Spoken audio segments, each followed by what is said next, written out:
Amigos, que Dios les bendiga. Bienvenidos a una nueva edición del Evangelio Diario.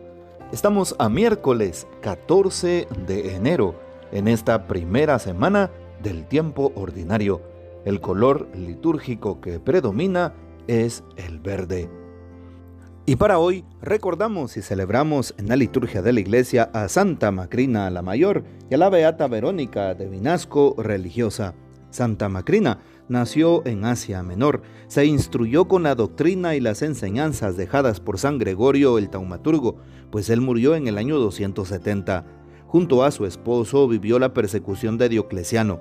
Su familia fue una verdadera escuela de santidad, madre de San Basilio el Mayor y suegra de Santa Emilia, abuela de los santos Basilio Magno, Gregorio de Nicea, Pedro de Sebaste y de Macrina la Joven. Su nieto San Basilio decía: ella moldea nuestras almas en una piedad fundada sobre la sana doctrina. También para hoy recordamos a la Beata Verónica de Vinasco. Nació en Vinasco, cerca de Milán, en el 1445. Era hija de humildes campesinos. A los 22 años entró al convento agustino de Santa María en Milán, y en él pasó 30 años de vida religiosa en el humilde oficio de hermana mendicante. Murió el 13 de enero de 1497. Y a los 10 años de la muerte, León X le concedió el culto privado. Mientras vivió en familia, solo aprendió el duro trabajo campesino. No fue a la escuela, así que cuando entró en el convento tuvo que luchar bastante para aprender a leer y a escribir. Los resultados fueron escasos porque era una muchacha acostumbrada a manejar el azadón. Sin embargo, aprendió la más importante lección de vida ascética, cuando la Virgen le reveló en una visión cuál era el camino a seguir para aprender la ciencia divina que lleva a Dios: la pureza del corazón, la paciencia para con el prójimo, que no nos hace escandalizar de las culpas, sino que nos lleva a orar por los que las cometen. Y la tercera lección fue la meditación diaria sobre la pasión de Jesús. Para que se le grabaran en la memoria estas sencillas pero preciosas nociones, la Virgen se las tradujo no en letras de alfabeto, sino con poético simbolismo de colores: el blanco de la pureza y del amor de Dios, el negro de la paciencia y el rojo de la pasión.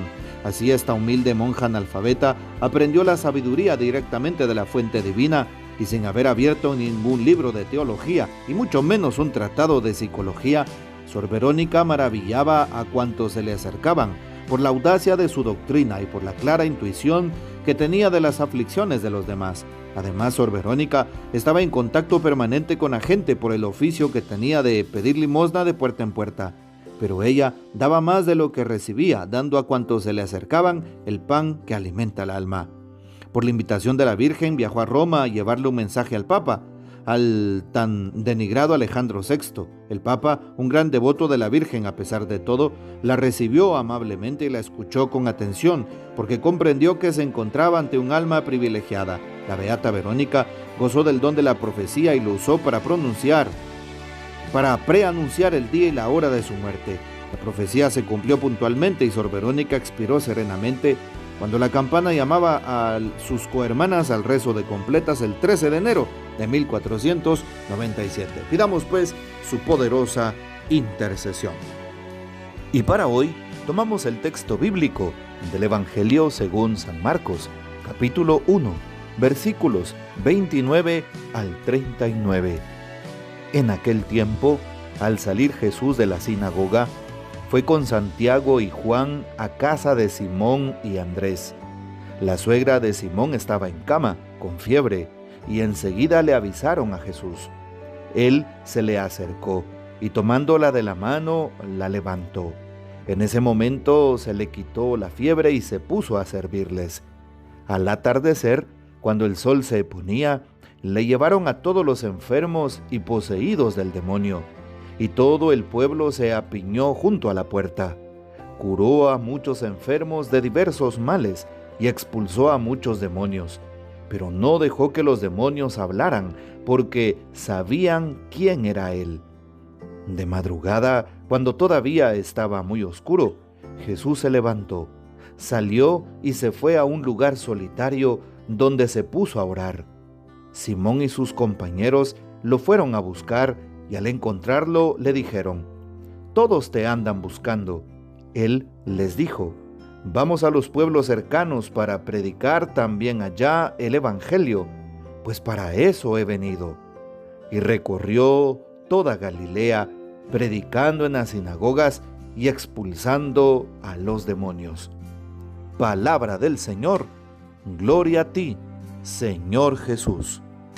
Iniciamos la meditación de hoy recordando la primera lectura tomada del primer libro de Samuel, capítulo 3, versículos 1 al 10 y 19 al 20. Como cuando Ana tiene a su hijo Samuel, lo entrega al Señor y se lo consagra, poniéndolo a su servicio en el templo a las órdenes de Elí, el sacerdote de aquel tiempo. El Señor llega, Samuel es un joven que va creciendo, está en la preadolescencia, digámoslo así, y el Señor lo llama, Samuel, Samuel. Samuel va con Elí y le dice, aquí estoy, Señor. Durante 3 veces el Señor repite la misma acción, Samuel, Samuel. A la tercera vez, Elí, aquel sacerdote ya anciano y con problemas de salud, pues comprende que es el Señor y le dice a Samuel, si te vuelve a llamar, dile, habla, Señor, que tu siervo escucha. Y el Señor llama una 4ª vez, Samuel, Samuel. Este responde, habla, Señor, que tu siervo escucha. Y entonces el Señor le da un mensaje para que, como una misión, lo pueda realizar. Qué importante es saber que nosotros tenemos una misión en este mundo y el Señor nos sigue llamando. Nos llama a la fe. El Señor nos llama a la vida. El Señor nos llama a una vocación específica. Nos llama a un servicio en la iglesia.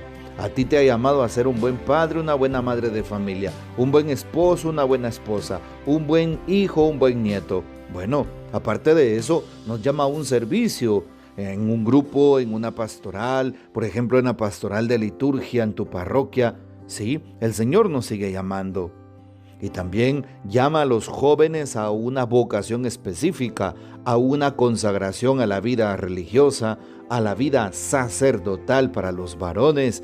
Y no tengan miedo, queridos jóvenes, de responder a la llamada de Dios como aquel niño y jovencito Samuel, que tuvo clara la voz de Dios que le llamaba y respondió sin dudarlo. Habla, Señor, que tu siervo escucha. No tengamos miedo de responder a Dios. No tengamos miedo de decirle, aquí estoy, tu siervo escucha, tu sierva escucha. No tengamos miedo, porque el Señor es quien llama, es quien toma la iniciativa, como en esta primera lectura. El Señor es quien nos invita, quien nos envía, quien pone los medios, quien facilita las cosas, quien abre las puertas para nosotros, quien nos provee y asiste, quien pone ángeles en nuestro camino. Es el Señor. Así que no tengamos miedo de responder a la llamada de Cristo, del Señor en nuestras vidas. Jesús tenía bien claro el propósito de su llamada, puesto que Dios nuestro Padre le había encomendado multiplicar la buena nueva, anunciar el reino, hacerlo presente en este mundo.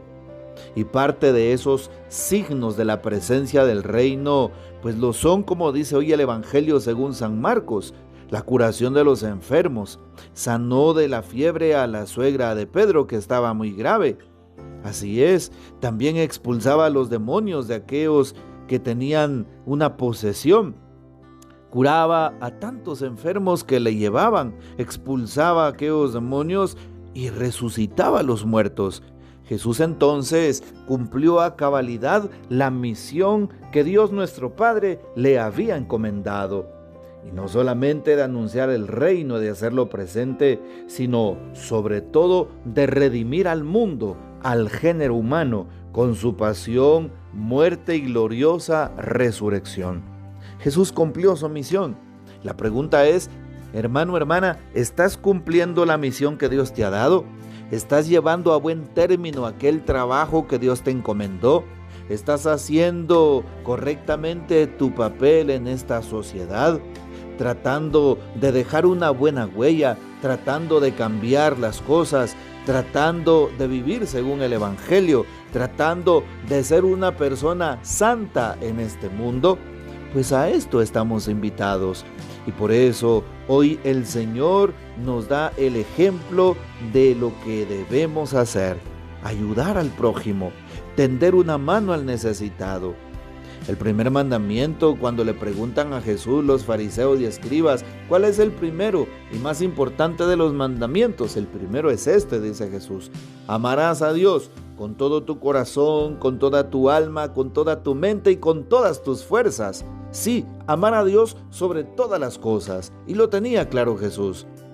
Y el segundo también es este, y muy importante, que se complementa: amarás a tu prójimo como a ti mismo, dice Jesús. Y aquí en el Evangelio de hoy se cumple ese amor al prójimo, cuando ayuda, cuando tiende una mano, cuando sana al enfermo, cuando se preocupa por los huérfanos, las viudas, los necesitados, cuando Jesús está pendiente de los pecadores y les da una nueva oportunidad. Hermano, hermana, Jesús nos quiere dar una nueva oportunidad para ser mejores, una oportunidad para cambiar, una oportunidad perdonando nuestros pecados, una oportunidad de ser mejores hijos, de ser mejores padres, una oportunidad de perdonar a aquel que me ofendió o a aquel que se fue y que me hizo algo. Sí, hoy el Señor entonces nos invita a poder tener ese cambio auténtico. Finalmente, el texto nos comparte cómo Jesús se va a orar a un lugar solitario. El Señor necesita ponerse en oración. El Señor necesita hablar con Dios Padre. Así hace Jesús. Y también esta actitud nos invita a Jesús a que nosotros la tomemos, a hablar con Dios, a no perder esa relación cara a cara con nuestro Padre, porque de esa manera escucharemos su voz y cumpliremos a cabalidad su voluntad en nosotros. Que el Señor nos bendiga, que María Santísima nos guarde y que gocemos de la fiel custodia de San José. Y la bendición de Dios Todopoderoso, Padre, Hijo y Espíritu Santo, descienda sobre ustedes y permanezca para siempre. Amén.